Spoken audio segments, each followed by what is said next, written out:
Jeg har nu fornøjelsen at skulle velkommen til en af mine mest erfarne kollegaer, der hedder Jon Ølnes.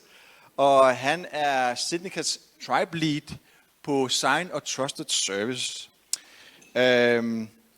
Digital signering, det er jo en af Signicats core leverancer, og det er faktisk det, vi har haft de sidste 17 år. Og der er mange af jer, som faktisk anvender det også. Jon, han har mere end 25 års erfaring for at arbejde med elektroniske ID'er, elektroniske signaturer, både som forsker, Jon, forstår jeg, og som konsulent, både i det private og det offentlige. Og Jon, han har været i spidsen for digital signering i Signicat de sidste 6 år, med udvikling både til Norge, men til alle de europæiske marker. Jon, han er nordmand, og vi har derfor valgt af courtesy for jer alle sammen at køre indlægget på engelsk. So now I will, not to lose you in translation, Jon, you and I talk very nice, but it's nice to have you in English, please. So please give Jon a very warm welcome on stage. Thank you. Thank you. I'm on, yeah, good. So yeah, future of electronic signing. To start up front, I won't say much. I'll just briefly touch upon what Signicat is doing in signing, but please approach me. I'm happy to talk in a break or whenever. Starting from the basics. What's electronic signing? How is it regulated? How do we use it? It's something we do for a purpose, right? We sign something for a purpose, and it's regulated. And Esther already mentioned the eIDAS regulation of the EU. And for signing, this means there's a common framework, a common legal basis for electronic signing across all of Europe. So eIDAS does electronic identification, including the wallet. It does trust services, which is mainly about signing and sealing. And it also has an important point stating that electronic documents are useful. Terminology, signing is always by a natural person, a physical person. If it's by a legal person, we call it a seal in this terminology. Also, this is not necessarily done throughout, but the way the terminology is supposed to be used is that an electronic signature is a legal term. It's technology neutral in a way, that for the act of signing. Digital signature is more a technology term for certain use of public key cryptography and certificates, but to reach the upper level of this staircase, in practice, you need to use digital signature technology. So that's the link between them. So eIDAS defines 3 levels of signatures. Electronic signature is like almost anything goes. Anything that links you to something that in a way proves you're consenting to this act. And typically you can see also those scribbled signatures, right? Or one-time codes by SMS to prove your identity, weak identity schemes. You can use them to sign, you can use them to reach an electronic signature. Advanced electronic signature is regulated by eIDAS by 4 properties. It must prove the identity, it must be linked to the content, it must also protect the content in a way that if the content is later changed, then it's discovered. It's a good level, and it must also, the last one is it must also be reasonably uniquely linked to the signer, so no one can forge the signature I mean, if you scribble your name, anyone can scribble your name, but to invoke an advanced electronic signature, that's something that can only be done by the signer. Qualified is the top level. Again, we're on legal terms. So what's a qualified? It's an advanced signature with 2 extra properties. First one is your identity is proven by a qualified certificate. So there's really great certainty on the identity of the person. And your signing means your key is protected in a specific certified hardware.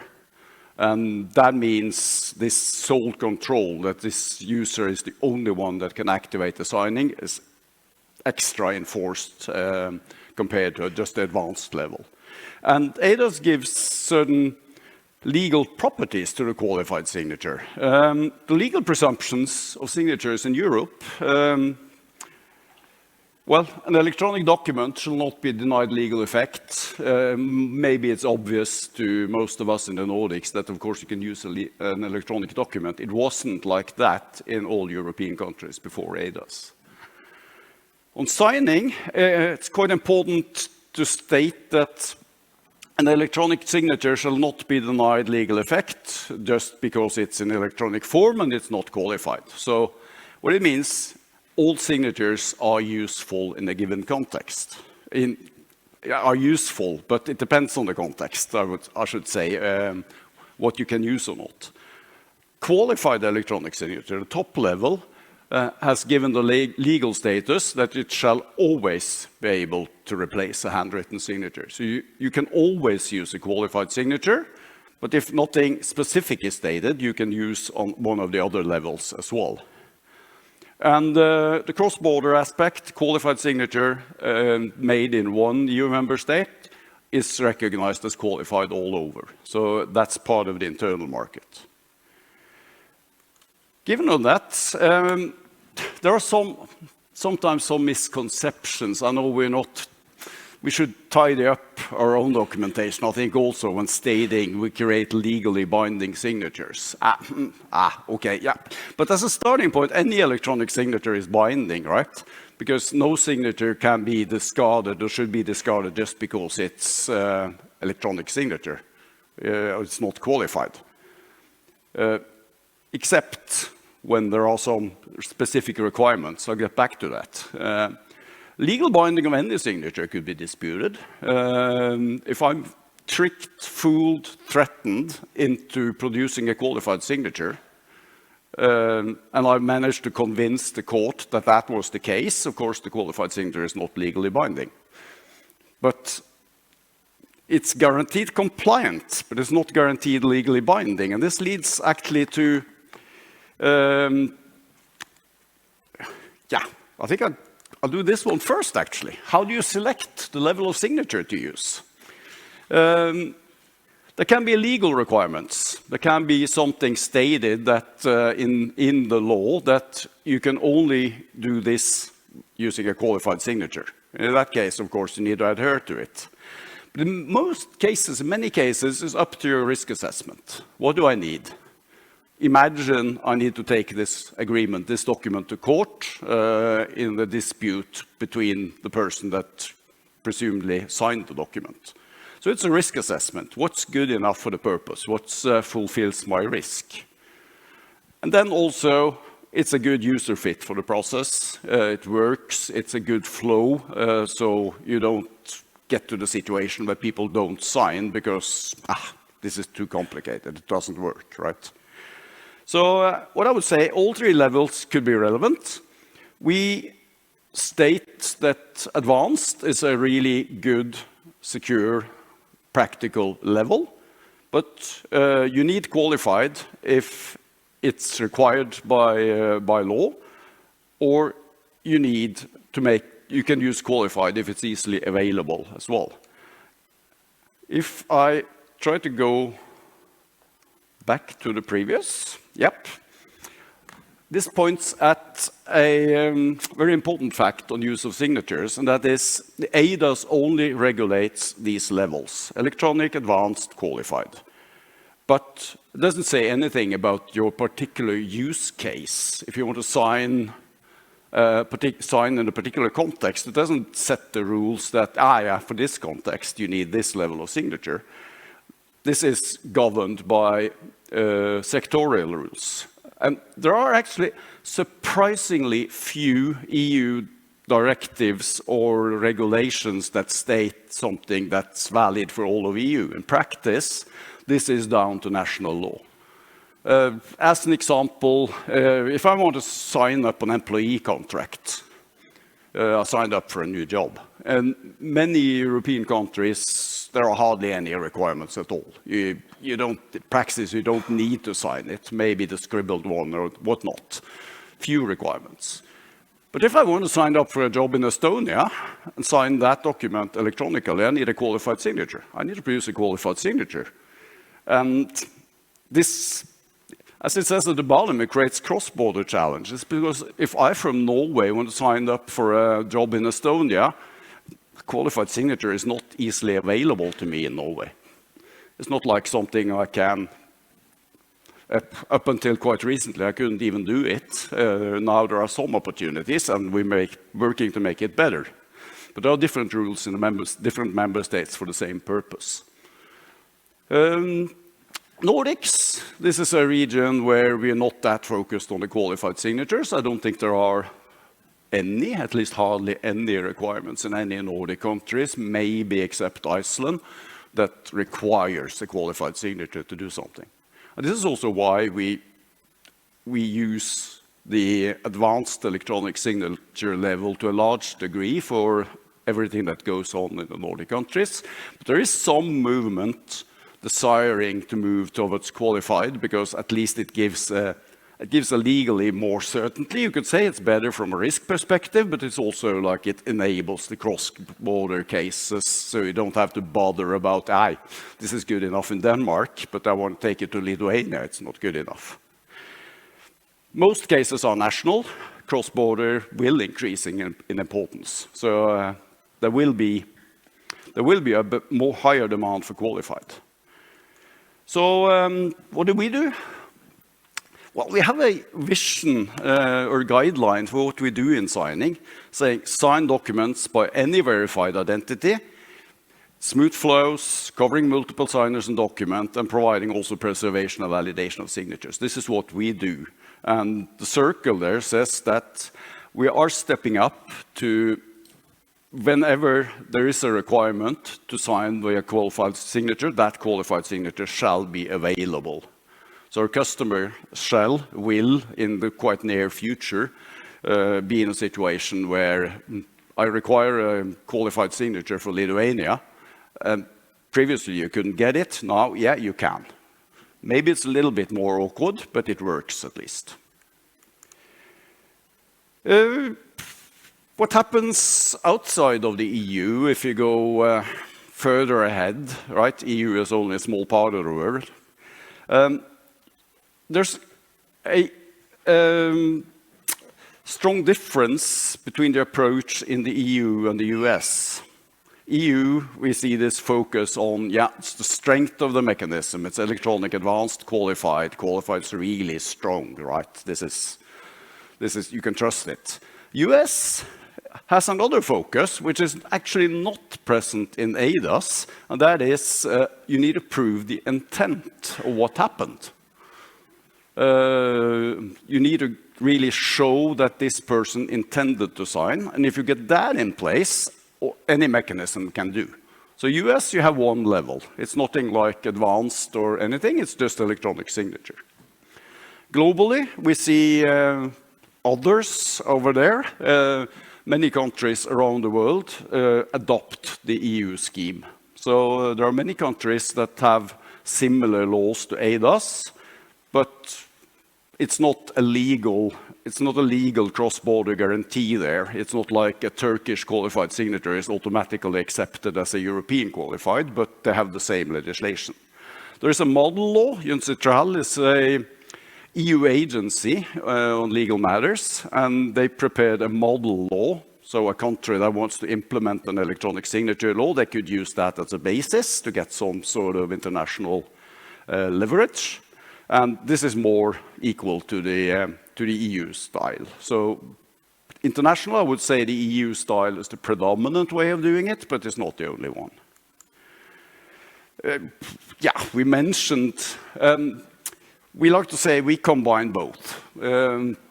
We combine the strengths of the European legislation, the advanced level, and increasingly the qualified level. But at the same time, what we do in our signing process is we gather an audit trail, we gather evidences of what happened in the process. We gather that, We seal it and we provide it to the customer and say, here's the evidence of the process. So you get a stronger evidence with what we're doing than just the signed document. And the signed document, you didn't know how it was created. But in this case, yeah, you can prove this person opened the document, presumably read it, and the person consented to signing and proved the consent by authenticating by the MitID, for example. We believe that's a good purpose. Well, I couldn't talk about future of signing without getting back to Esther's theme and the wallet, of course.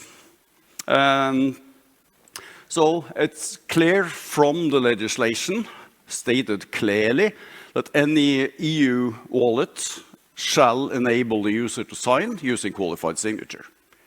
And this shall be also, as it's stated, by default and free of charge, means the user doesn't pay. That's the case usually today as well. The service provider, the relying party, the one receiving the signature is the one that pays, not the user, but anyway, it's stated there.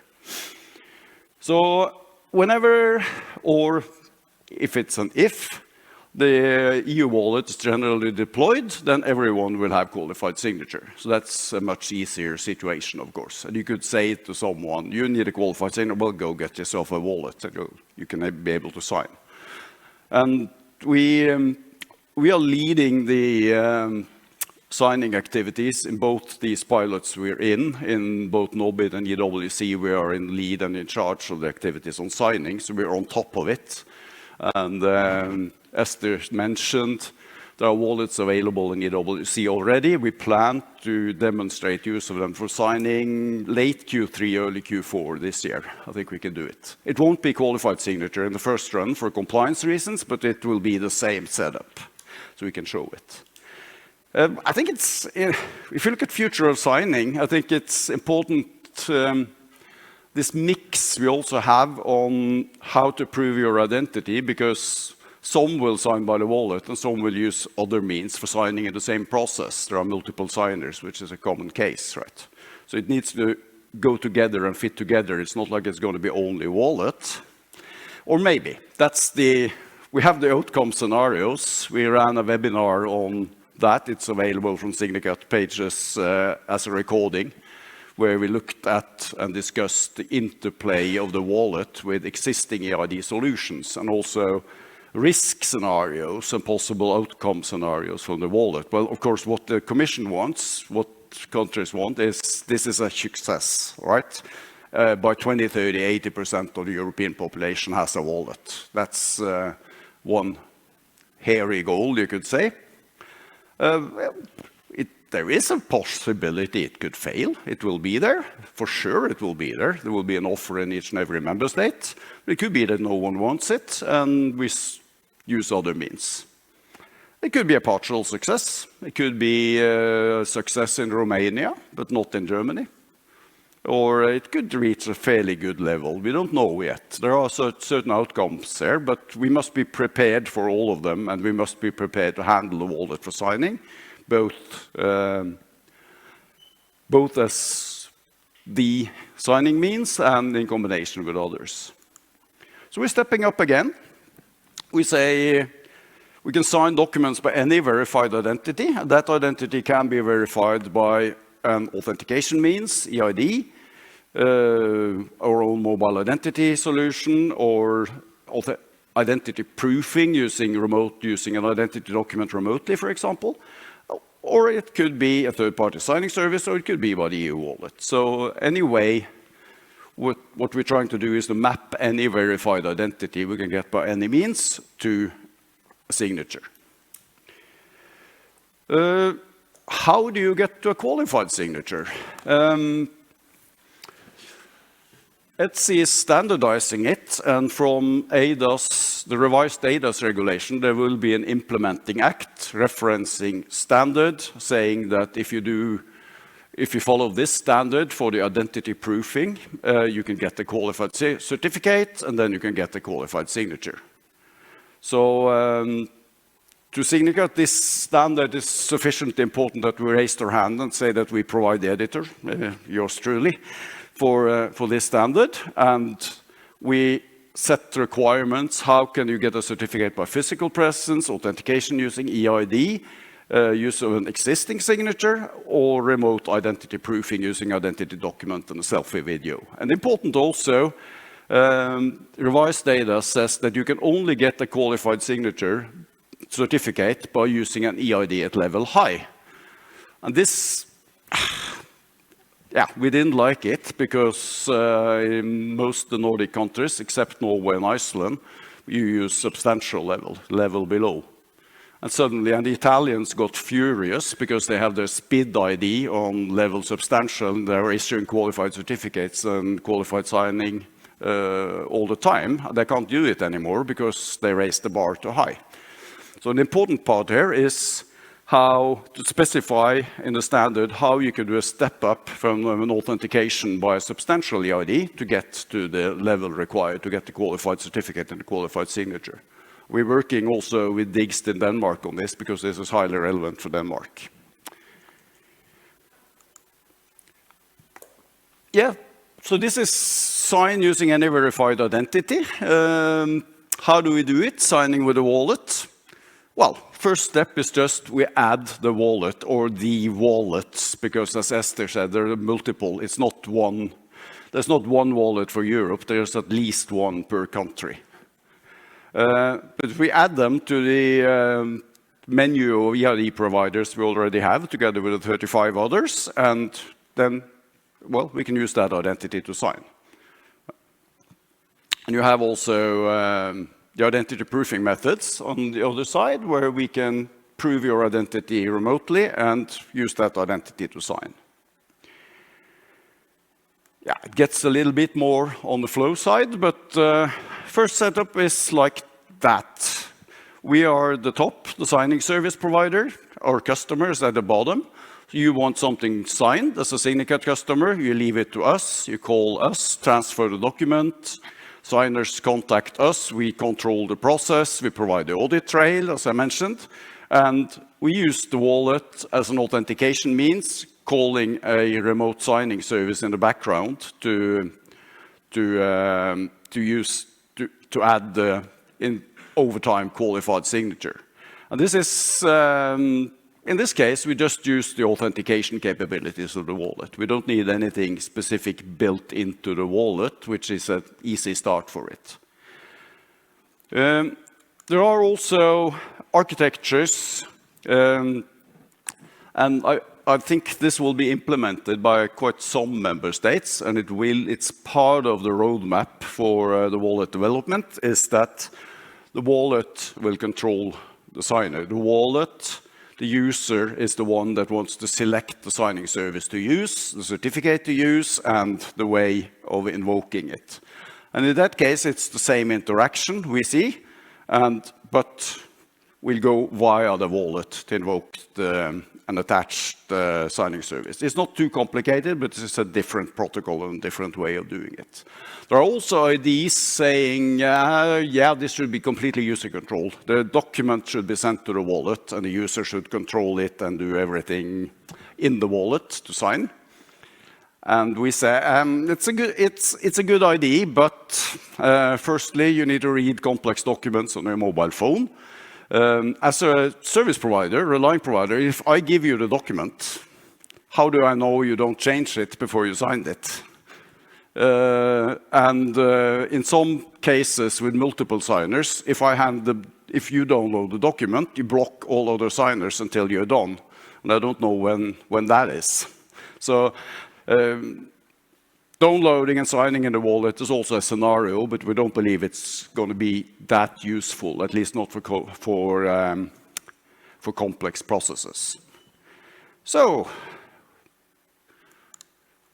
that's where we're heading. We're stepping up to qualified because we believe there's going to be a demand, but we see that, like in the Nordics, advanced signature is a good, reasonable level. We have the electronic signatures, the scribbled ones, if anyone wants to. And in short, for anything related to signing, we got you covered. That's what we want to say. There's plenty of time for questions, Rasmus. Yeah, we have some time and room for questions. Anyone from the audience wants to ask Jon a question about the outlook and the future for digital signing? Please raise your hands. I'm keeping you away from your lunch, Yeah, so the maybe lunch is you coming want up. to say something. I think we have one. It's actually, yeah. It's an internal one, but does a digital signature last forever? Or does it need some kind of maintenance or resealing? Or? Yeah, it's a very good question. What we do is we immediately after signing, we add a timestamp. And that timestamp guarantees, in our case, that you can validate a signature up to 3 years after it was done with a successful result. No matter what happens to certificate, if the certificate of the signer expires or is revoked or anything happens after signing, that doesn't matter. You can still validate it up to 3 years. After that time, we can run a preserve service, meaning essentially we get the document, we add another timestamp, and you can store it back. And then it's the same, it's valid for another 3 years without any problems. But also, we shouldn't exaggerate the problems that exist if it's just a timeout of the signature after 3 years. It's not like it's invalid. It's just that you have a weaker proof of the validity of the signature. The legislation is very clear. It says that a signature is valid if it was valid at the time of signing. So it's not like a signature becomes invalid. It's just that the ability you have to prove that it was valid at the time of signing gets weaker. Yeah. Thank you for that. Any other questions? I just had one question, Jon, also, because in my introduction I talked about that our signing solution is kind of the core of what Signicat does, right? How many signatures actually run through our engine each year? Each year, it increases throughout the years. I won't make a prediction, but the last measures we have, we are somewhere between 4 and 4.5 million signatures per month. Yeah, okay. That's in total.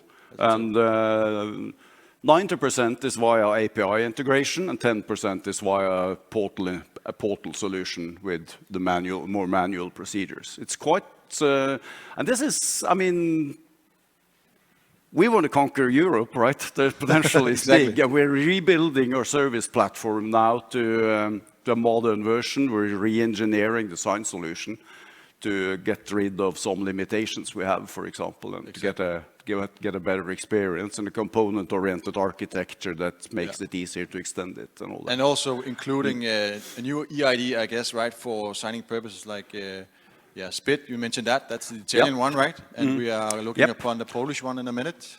Yes, SPID for signing we don't yet have, but it's approaching. Yes. And imagine also we're developing our own app, so you can enroll by use of an identity proofing or identity document, a selfie video. You can enroll to the app, and then you get this qualified signature mechanism that you can use later in Signicat's platform. Right. That's under development and under compliance. So there's lots of new stuff coming up. Okay. All right, guys. I think let's give Jon a big applause. Hey. Thank you. Og nu tør jeg godt skifte til dansk igen, Jon. Du forstår godt, hvad jeg siger. Jeg skjønner godt dansk. Ja, du kender godt dansk, ikke? Jeg er ikke sikker på om alle skjønner norsk. Nej, det er så fint.